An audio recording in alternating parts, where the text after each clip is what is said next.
എൻ്റെ അച്ഛനും അവളുടെ അച്ഛൻ സെബാസ്റ്റ്യനും കുഞ്ഞിലെ മുതൽ നല്ല കൂട്ടുകാരായിരുന്നു. പട്ടിണിയിൽ വളർന്ന രണ്ട് അനാഥ ജന്മങ്ങൾ. പരാജയം പരിഭവങ്ങളുമെല്ലാം അവർ അവരുടെ സൗഹൃദം കൊണ്ട് മറച്ചു. എന്നാൽ പാതി വഴിയിൽ അവളുടെ അച്ഛനെ ഒരു കുടുംബം ദത്തെടുത്തു. എൻ്റെ അച്ഛൻ ഒറ്റയ്ക്കായി.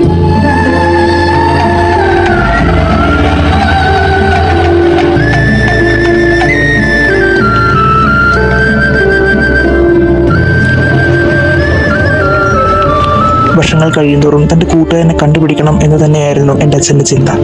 പഠിക്കാൻ പഠിക്കണമെന്ന അദ്ദേഹത്തിൻ്റെ 17-ാം വയസ്സിൽ ഒരു കുടുംബം അദ്ദേഹത്തെ സ്പോൺസർ ചെയ്തു. പഠനത്തിന് കൂടാതെ പോക്കറ്റ് മണിയായി ഇവർ കൊടുത്തിരുന്ന പണമെല്ലാം അപ്പോൾ സൂക്ഷിച്ചു വെച്ചു. 5 വർഷങ്ങൾ കഴിഞ്ഞ് അപ്പോൾ തൻ്റെ സുഹൃത്തിനെ തിരഞ്ഞു പിടിച്ചപ്പോൾ കടക്കണയിൽ മുങ്ങി താഴുകയായിരുന്നവർ. മരിയയുടെ അച്ഛൻ ആ സമയം ഒരു ചെറിയ ബിസിനസ് ഉണ്ടായിരുന്നു. അപ്പയുടെ കയ്യിലുണ്ടായിരുന്ന പണവും കൂടി അതിൽ ഇൻവെസ്റ്റ് ചെയ്ത് അവരൊന്നിച്ച് വീണ്ടും ആ കമ്പനി മുന്നോട്ട് കൊണ്ടുപോയി. അവരുടെ കഠിനാധ്വാനം കൊണ്ട് അത് ഉയരങ്ങളിലെത്തി. പിന്നെയും വർഷങ്ങൾ കഴിയുമ്പോൾ അപ്പയെ സ്പോൺസർ ചെയ്തുകൊണ്ടിരുന്ന മിസ്റ്റർ ജോർജ് പുന്തൻപുരയ്ക്കൽ അപ്പയെ വന്ന് കണ്ട് ഒരാവശ്യം പറഞ്ഞു. അലക്സ്, ഞാൻ നിന്നെ സ്പോൺസർ ചെയ്യാൻ തയ്യാറായതിൻ്റെ കാരണം എന്താണെന്ന് നിനക്കറിയോ? Because you are too clever and brave. മുങ്ങിത്താഴാറായ സെബാസ്റ്റ്യൻ എന്ന കപ്പലിനെ കരകയറ്റിയ നിന്റെ ബുദ്ധിയെ എനിക്ക് വേണ്ടി ഒന്ന് പ്രവർത്തിച്ചുകൂടെ? മനസ്സിലായില്ല.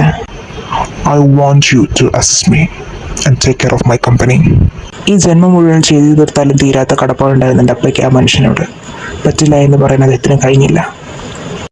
ഞാൻ അവനോടും കൂടി ഒന്ന് ചോദിച്ചിട്ട്. നിന്റെ ഇഷ്ടം. ബട്ട് നീ നേരുള്ളവനെന്ന് ഞാൻ വിശ്വസിക്കുന്നു. തയ്യാറാണെങ്കിൽ നാളെ നീ എൻ്റെ വില്ലേജ് പോയിട്ടണം. നിന്നെ കാത്ത് ഞാൻ അവിടെ ഉണ്ടാവും.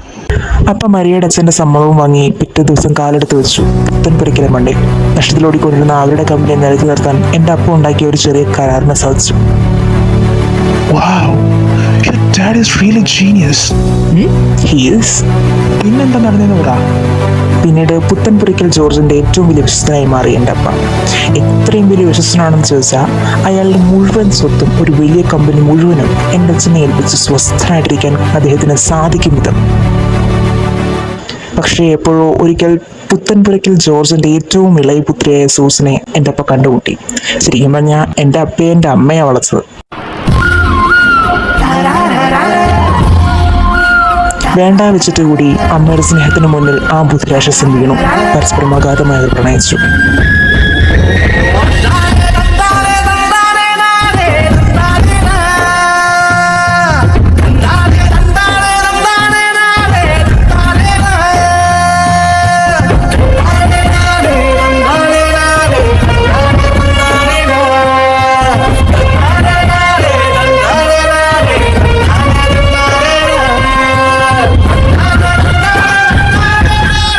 എന്നാൽ ഒരു ദിവസം ഇതെല്ലാം എല്ലാവരും അറിഞ്ഞു.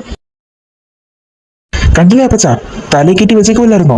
കണ്ടില്ലേ പുത്തൻപുരയ്ക്കലെ പെണ്ണിന്റെ മേലെ അവന്റെ കണ്ണു പൊതുന്നത്? എന്താ നിനക്കൊന്നും പറയാനില്ലേ? തെറ്റാണ്, ഞാൻ സമ്മതിക്കുന്നു. പക്ഷെ എന്ത് പിഴവ് വന്നിട്ടുണ്ടെങ്കിൽ പോലും അതെന്റെ ഭാഗത്തു നിന്നാണ്. സൂസൻ ഇതിലേക്ക് വാദിച്ചിട്ടരുത്. അതൊരിക്കലും ന്യായമല്ല. ന്യായവും അന്യായവും ഞങ്ങളെ പഠിപ്പിക്കാൻ നീ ആരാടാ? സൂസൻ, അപ്പാ ചെയ്തിട്ടാണെങ്കിൽ ഞങ്ങൾ രണ്ടുപേരും ഒരുമിച്ച് ശിക്ഷിക്കണം. സൂസൻ, നീ പൂർണ്ണ ബോധത്തോട് തന്നെ ഞാൻ സംസാരിക്കണേ. നിങ്ങൾക്ക് ഈ ഗതി അതിന് കാരണം ഞാൻ. ഇനി ശിക്ഷയുണ്ടെങ്കിൽ തന്നെ അതൊരുമിച്ച് നമുക്ക് അനുഭവിക്കാം. അല്ലെങ്കിലും ഒരുമിച്ച് തന്നെ രണ്ടിനെ ശിക്ഷിക്കാൻ പോകുന്നത്. ഇറങ്ങിക്കോ അലക്സേ നീ. അപ്പാ എന്നിട്ട് തിരിച്ചു വാ.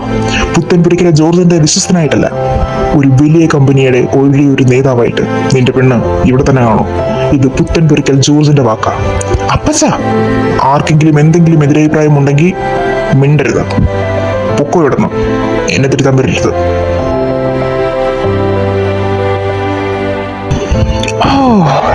അങ്ങനെ അവരൊന്നിച്ചു. ഇനി നിന്റെ സ്റ്റോറി പറ. എവിടെ നിന്നിക്കാൻ? അതിന് സാമ്പിൾ സമ്മതിച്ചിട്ട് വേണ്ടേ? അതിനെ പറ്റി മരിയയുടെ അച്ഛനോട് യാത്രയും പറഞ്ഞ കയ്യിലുണ്ടായിരുന്ന സമ്പാദ്യം കൊണ്ട് മുംബൈക്ക് പോകാൻ അപ്പ റെയിൽവേ സ്റ്റേഷനിൽ വന്നു. അവിടെ അപ്പയെ തല്ലിക്കൊല്ലാൻ സാമുവൽ ആളെ ഏർപ്പാടാക്കി. ഇതറിഞ്ഞ അമ്മ നേരെ വിട്ടു റെയിൽവേ സ്റ്റേഷനിലോട്ട്. അപകടം മനസ്സിലാക്കിയ അപ്പ അമ്മേനെയും കൊണ്ട് അവിടുന്ന് അപ്പ തന്നെ ഏതോ ഒരു ട്രെയിനിൽ കയറി എങ്ങോട്ടോ പോയി. പിന്നെ അങ്ങോട്ടൊരു വലിയ യുദ്ധം നടന്നു. നീണ്ട 5 വർഷങ്ങൾ ഒരു പരാതിയുമില്ലാതെ എൻ്റെ അമ്മയും. എല്ലാറ്റിനും ഒടുവിൽ വെറും അനാഥനും കൂലിക്കാരനുമായിരുന്ന അലക്സ് അങ്ങനെ ലോകത്തിലെ നമ്പർ 1 കമ്പനികളൊന്നായ ഈതൻ ഗ്രൂപ്പ് ഓഫ് കമ്പനീസിന്റെ നേതാവ് അലക്സാണ്ടർ ഈതനായി മാറി.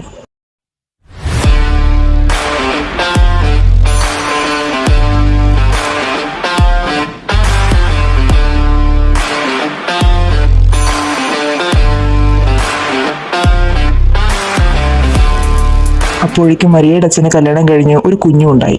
അതും കഴിഞ്ഞ് 2 വർഷം കഴിഞ്ഞപ്പോൾ ഞാൻ ഉണ്ടായി. അത് കഴിഞ്ഞ് ഞങ്ങൾ തിരിച്ച് നാട്ടിലേക്ക് എത്തി. അതും കഴിഞ്ഞ് 2 വർഷം കഴിയുമ്പോൾ എൻ്റെ മരിയയും വന്നു. എല്ലാവരും ഒന്നിച്ചുള്ള മനോഹരമായ കാലം. പക്ഷേ അതിനൊരു വർഷമേ ആയുസുണ്ടായിരുന്നുള്ളൂ.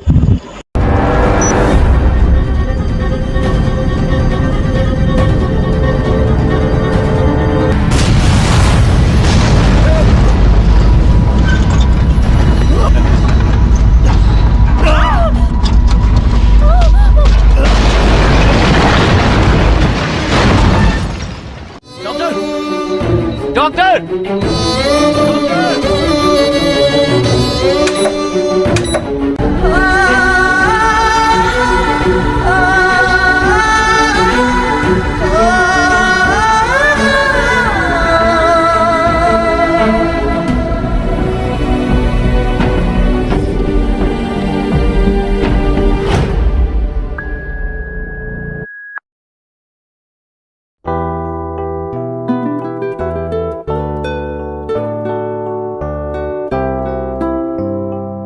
അതിശയം പറഞ്ഞറിയാം എൻ്റെ അച്ഛൻ ആ സമയം എന്തുമാത്രം തകർന്നിരുന്നുവെന്ന്. പിന്നീട് അങ്ങോട്ടേക്ക് എനിക്ക് വേണ്ടി മാത്രമായിരുന്നു അദ്ദേഹത്തിൻ്റെ ജീവിതം. രമ്മയുടെ സ്നേഹം തന്ന് വളർത്തിയത് മരിയയുടെ അമ്മ അന്നാമ്മച്ചിയും സഹോദരനെ പോലും മാത്തച്ചായനും. ഞാനും മരിയും ഒരുമിച്ചാണ് വളർന്നത്. അവൾ എൻ്റെ ഏറ്റവും പ്രിയപ്പെട്ട കൂട്ടുകാരിയായിരുന്നു. കളിച്ചു നടന്ന സമയത്ത് എപ്പോഴും ചോദിച്ചു ഞാൻ നിന്നെ മിന്നു കെട്ടിക്കോട്ടെ എന്ന്. അന്ന് അവൾ ചിരിച്ചു കാട്ടിയതല്ലാതൊന്നും വേണ്ടിയില്ല. കാലങ്ങൾ കടന്നു പോകുന്തോറും അവളോടൊരു പ്രത്യേകതരം ഇഷ്ടമായി. ഒരിക്കൽ തിരിച്ച് ഞങ്ങൾക്ക് മുംബൈയിലേക്ക് പോയി നിൽക്കേണ്ടി വന്നു. അന്ന് അവളെ കാണാൻ ഒരുപാട് ആഗ്രഹം തോന്നി. പിടിച്ചു നിൽക്കാൻ കഴിയില്ലെന്ന് തോന്നിയപ്പോൾ ഒരു കത്ത് എഴുതി. അവൾ എനിക്ക് എന്താണെന്ന് പോലും തിരിച്ചറിവില്ലാത്ത പ്രായത്തിൽ അവൾക്കായി എഴുതിയ ഒരു കത്ത്. എൻ്റെ അപ്പയുടെ സെക്രട്ടറി ഡാനിയലങ്കിളാണ് എനിക്ക് വേണ്ടി അത് പോസ്റ്റ് ചെയ്തത്. ആശകൾ പിന്നിടുമ്പോൾ അവളുടെ മറുപടി കത്തും വന്നു. ആ കത്ത് അവൾക്ക് വേണ്ടി പോസ്റ്റ് ചെയ്തത് അന്നാമച്ചിയായിരുന്നു. ആ കത്ത് എനിക്ക് ഇപ്പോഴും ഓർമ്മയുണ്ട്. ദിവിച്ചായ എനിക്കിവിടെ സുഖാട്ടോ, ദിവിച്ചായനെ സുഖമാണോ, ഇനി എപ്പോഴാണ് ദിവിച്ചായൻ ഇങ്ങോട്ട് വരുന്നത്, അങ്ങനെ ഒരുപാട്. അതെല്ലാം എൻ്റെ ഉള്ളിലെ പ്രണയത്തിൻ്റെ കനലിനെ ആളിക്കത്തിയായിരുന്നു. പിന്നീട് അവളുമായുള്ള സംസാരം ഒരു കത്തിലൂടെ നീണ്ടു. പയ്യെ എനിക്ക് അവളുള്ള വികാരം എന്താണെന്ന് എനിക്ക് തന്നെ മനസ്സിലായി തുടങ്ങി. എനിക്ക് 12 വയസ്സുള്ളപ്പോഴാണ് ഞാൻ അവസാനമായിട്ട് അവൾക്ക് കത്ത് എഴുതിയത്. പിന്നെ അവളുടെ മറുപടി കത്തൊന്നും വന്നില്ല. മരിയയുടെ അച്ഛൻ അർജൻറ്റായിട്ട് കാണണമെന്ന് പറഞ്ഞ് വിളിച്ച് ഞങ്ങൾ നേരിട്ട് അങ്ങോട്ടേക്ക് പോയി. എന്നിട്ട് ചെന്നപ്പോൾ തൊട്ട് സെബാസ്റ്റ്യൻ്റെ മോന്ത ഒരുമാതിരിയായിരുന്നു. ഞാൻ അവളെയും കൊണ്ട് അവളുടെ വീണ്ടും റൂഫ് ടോപ്പിൽ ചെന്നു. എന്നിട്ട് ഞാൻ അന്ന് ചോദിച്ച ചോദ്യം വീണ്ടും ആവർത്തിച്ചു, നിന്നെ ഞാൻ മിന്നു കെട്ടിക്കോട്ടെ എന്ന്. അപ്പോഴും ആ പഴയ ചിരി മാത്രം. പെട്ടെന്ന് താഴ്ന്ന നിലയിൽ നിന്ന് ബഹളം കേട്ട് ഞങ്ങൾ അങ്ങോട്ടേക്ക് ഓടി. ചെന്നപ്പോൾ അവളുടെ അച്ഛൻ എൻ്റെ അച്ഛൻ്റെ കുത്തിന് പിടിച്ച് നിൽക്കുന്നതാണ് കണ്ടത്. അധികം വയ്യാതെ അയാൾ എൻ്റെ അച്ഛനെ പിടിച്ച് പുറത്തേക്കാക്കി. ഞാനും മരിയും അന്നാമ്മച്ചിയും അച്ഛനും എന്ത് പറഞ്ഞിട്ടും അയാൾ കേട്ടില്ല. ഇറങ്ങി പൊക്കോളാം നീ. ഇനി നീ എന്റെ മിത്രമല്ല, ശത്രു മാത്ര. അയാൾ ഇതെല്ലാം പറയുമ്പോഴെല്ലാം അവളുടെ നിറഞ്ഞൊഴുകുന്ന കണ്ണുകളിൽ ഞാൻ കണ്ടത് വർദ്ധിച്ചു വരുന്ന ഭയമായിരുന്നു. നിറഞ്ഞു വന്ന കണ്ണുകൾ ഇറുകി തെറിച്ചുകൊണ്ട് ഞാൻ പോകുന്നത് വരെ കാക്കാതെ അവൾ തിരിഞ്ഞോടി. ഇന്ന് ആ ഭയന്ന് വിറയ്ക്കുന്ന കണ്ണുകൾ ഞാൻ വീണ്ടും കണ്ടു. അന്നത്തെ പോലെ തന്നെ അവളിൽ നിന്നും ഓടി മറഞ്ഞുകൊണ്ടേയിരിക്കുന്നു. എന്താ അവളുടെ അച്ഛൻ അങ്ങനെയൊക്കെ ചെയ്യാൻ കാരണം? എല്ലാവരും കാരണം അവളുടെ ഉപ്പാപ്പനാ. എന്താ ഉപ്പുമാവോ? ഓ ഉപ്പുമാവല്ലടാ കോപ്പൻ, ഉപ്പാപ്പൻ, അവളുടെ അച്ഛൻ്റെ അനിയൻ. അയാൾ എന്താ ചെയ്തു? ആ സമയം സെബാസ്റ്റ്യൻ്റെ ബിസിനസ് അവളുടെ ഉപ്പാപ്പൻ്റെ കൈപ്പിഴ കൊണ്ട് ഡൗൺ ആയി പോയിരുന്നു. അതെല്ലാം മറച്ചു വെക്കാൻ എൻ്റെ അപ്പയാണ് ഇതെല്ലാം ചെയ്തതെന്നും ആ കമ്പനി ഡൗൺ ആയി കഴിഞ്ഞാൽ എൻ്റെ അപ്പയ്ക്ക് ആ കമ്പനി മേടിച്ച് അദ്ദേഹത്തെ അടിമപ്പണി ചെയ്യിക്കാനാണെന്നോ എന്നൊക്കെയാണ് പറഞ്ഞു വെച്ചത്. അതും വിശ്വസിച്ച് അതുവരെ കൂടെ ഉണ്ടായിരുന്ന എൻ്റെ അപ്പയെ തള്ളി പറഞ്ഞതാ വേണ്ടി. അത് നിന്റെ ഭാവി അമ്മായിപ്പനാടാ. അവളുടെ അപ്പനായതുകൊണ്ടാ അയാൾ ഇന്ന് ജീവനോണ്ടിരിക്കുന്നത്. അല്ലെങ്കിൽ ഈ പ്രായത്തിൽ എൻ്റെ അപ്പൻ്റെ കുത്തിനെ പിടിച്ചവനെ വെട്ടി എറിഞ്ഞേനെ. അല്ല, അങ്ങനെ ശത്രുതപ്പുര കഴിയുമ്പോൾ എങ്ങനെ നിങ്ങളുടെ കല്യാണം? അപ്പ തെറ്റ് ചെയ്തിട്ടില്ലെന്ന് അന്നാമ്മച്ചിക്കും മാത്തച്ചായനും അറിയായിരുന്നു. സെബാസ്റ്റ്യനെ പറഞ്ഞ് മനസ്സിലാക്കാൻ ആർക്കും കഴിയില്ലെന്ന് എല്ലാവർക്കും അറിയായിരുന്നു. അതുകൊണ്ട് ആരും ഒന്നും മിണ്ടാൻ പോയില്ല. അതിനുശേഷം അയാൾ ഒരു മൊഴിക്കുടിയനായി. മാത്തച്ചായന്റെ പഠിപ്പ് ഉൾപ്പെടെ എല്ലാം നോക്കിയത് എൻ്റെ അപ്പയാണ്. ഇപ്പൊ മാത്തച്ചായൻ വർക്ക് ചെയ്തതും എൻ്റെ അപ്പയുടെ കമ്പനി തന്നെ. അവളുടെ അപ്പയ്ക്ക് ഇപ്പൊ എന്തോ ഒരു ബിസിനസ് ഉണ്ടെന്ന് കേൾക്കുന്നു. I don't know. ഒരു ദിവസം മാത്തച്ചായൻ അച്ചായന്റെ സ്വന്തം കമ്പനി തുടങ്ങും. അപ്പൊ അച്ചായൻ തന്നെ ഞങ്ങളുടെ കെട്ട് നടത്തിരും. അവൾക്ക് നിന്നെ ഇഷ്ടമാണോ? അത് ഞാൻ അവളെ കൊണ്ട് തന്നെ പറയിക്കും. നീ നോക്കിക്കോ. അല്ല, ഞാൻ ജെസ്സിയെ പരിചയപ്പെട്ടു. വേറെ ഒരാൾ കൂടി ഉണ്ടല്ലോ. What is name? Ajith. Ajith. നീ എന്നെ വിളിച്ചോ? ബട്ട് ലൈൻ കിട്ടിയില്ല. ബിസിയാ തോന്നുന്നു. അവനെങ്ങനെ, നിന്നെ പോലെയാണോ അതോ എന്നെ പോലെയാണോ? നമ്മളെ രണ്ടാളും പോലെയല്ല. He's an unique person. I don't know what is making him unique. Maybe his personality. അവൻ കേരള അല്ല, തമിഴാ. നല്ല ഒന്നാന്തര രാമേശ്വരംകാരൻ. ಸಂಜಾನೆ ತೋನೆ ತಾನೇ ನೇನಾನೋ ಅವತುಂಬಕ ತಾನೇ ಅಂಬಿಲಂಬಾನೋ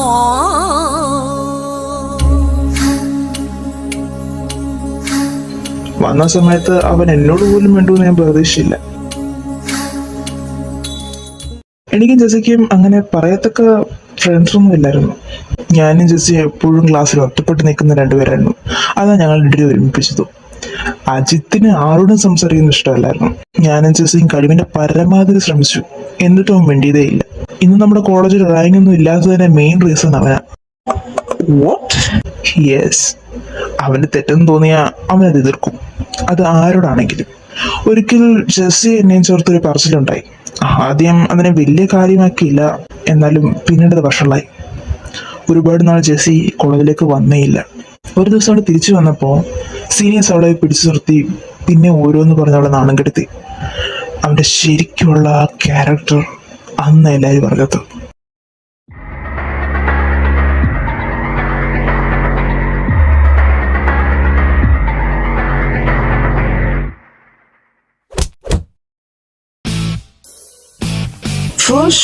ரூமர் சரி, நான் விட்டு விடலாம். இரண்டாவது ராகிங் சரி, அதே நான் விட்டுறப்பா. ஆனா இது அனைத்துக்கும் பிறகு நீ கொஞ்சம் கூட மாறவே இல்லடா. நீ என் நண்பர்களை தொந்தரவு பண்ணிக்கிட்டே இருக்கா. நான் can tolerate it man.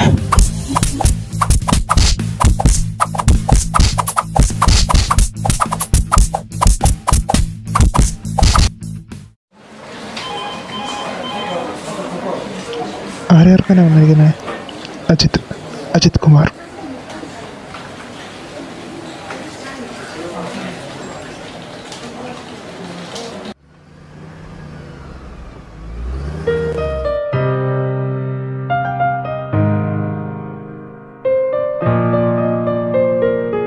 Why are you helping me? I'm not helping you. I'm just repaying you.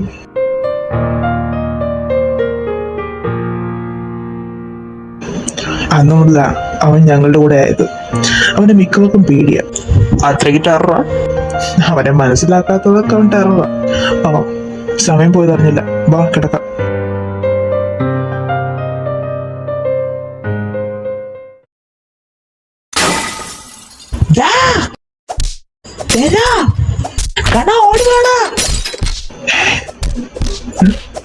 ഇതെന്തൊരു സൗണ്ട്?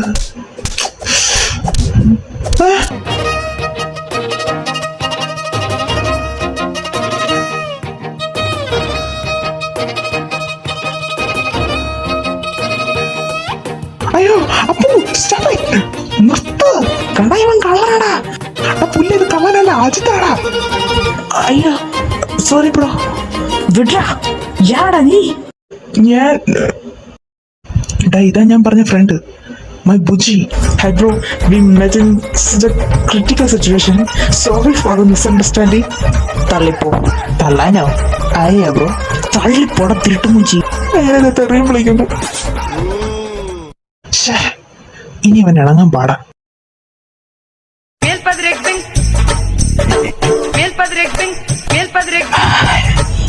എന്നത് അതെല്ലാം? തേജ, തേജ,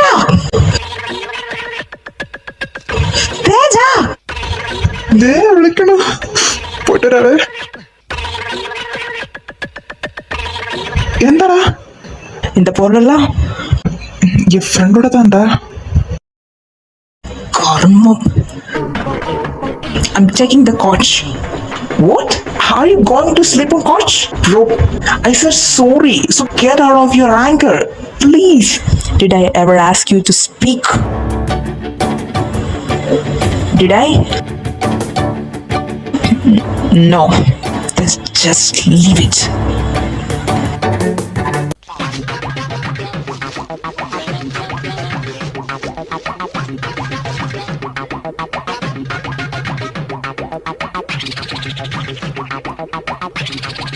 ഇതാണ് നീ പറഞ്ഞ പ്യുവർ സോൾ. അതെ, നിന്നെ ആദ്യം കണ്ട സാഹചര്യം അങ്ങനെ ആയതുകൊണ്ടാണ്. മെല്ലെ ശരിയായിക്കോളും. ഇപ്പൊ നീ ഒന്നും പോകണ്ട. No one can handle his anger. വാ, ഇപ്പൊ വന്ന് കിടക്കാം.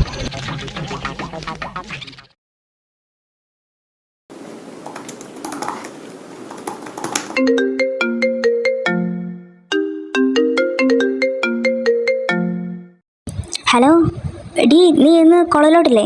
ഓടി, ഞാനില്ല, ചെറിയൊരു അർജന്റ് കേസ് വന്നു. അപ്പോൾ ഞാൻ വെക്കുവാണേ.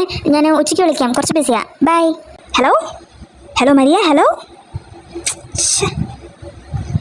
എന്തൊക്കെ പുട്ടുണ്ടോ പുട്ടുണ്ടോ പുട്ടുണ്ടോ, രാവിലത്തെ പുട്ടൻ്റെ രാവിലത്തെ പുട്ടൻ്റെ.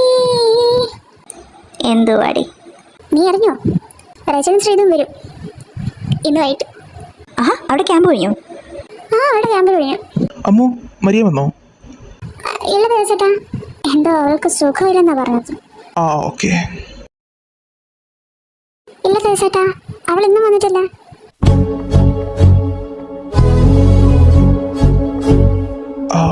Okay, thank U.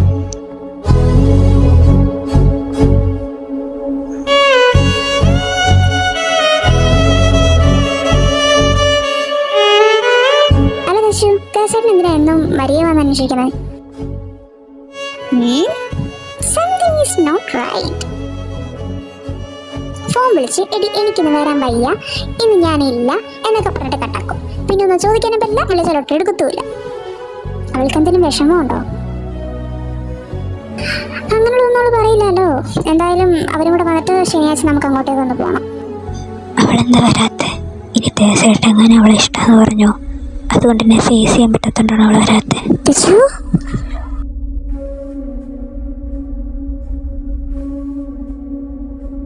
അവളെങ്ങും വന്നില്ല അല്ലേ? ഇല്ല. എടാ, നീ ഇങ്ങനെ ഡൗൺ ആവല്ലേ, നമുക്ക് എന്തെങ്കിലും വഴി ഉണ്ടാക്കാം. നീ വീടിൻ്റെ വണ്ടിയുടെ ചാവി ഇതാ. എന്താ, നീ തിരിച്ചു പോകണോ? എടാ, നീ ടെൻഷനൊന്നും ആവണ്ട. ഇങ്ങനെ ഇവിടെ തന്നെ ആയിരിക്കും വല്ലാത്തൊരു മരവിപ്പ്. അതാ, നീ ഒന്ന് ചാവിതാ, ഞാൻ പോട്ടെ. Where are you going? വീട്ടിക്ക്. ഒരു ചെറിയ പനി പോലെ. May I help you? I can drop you. No thanks, I'm taking his bike. ഡാ, ഞാൻ ഈവനിങ് വന്ന് നിന്നെ കൊണ്ടുവരാവേ. വേണ്ട, നീ റെസ്റ്റ് എടുക്കുക, ഞാൻ ഇതിൻ്റെ കൂടെ വന്നേക്കാം. Okay, bye. പോട്ടോ. ഓക്കെ.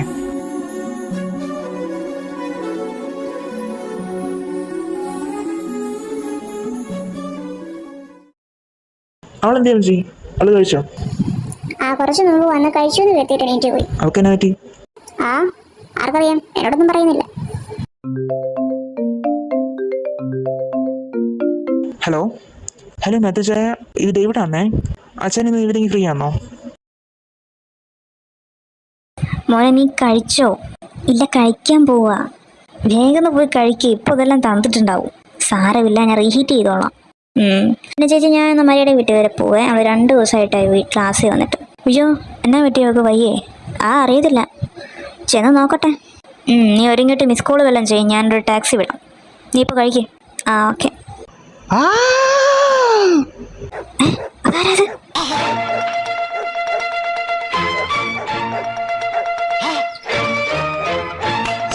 എന്താ ഇവിടെ? പോവാട്ടി,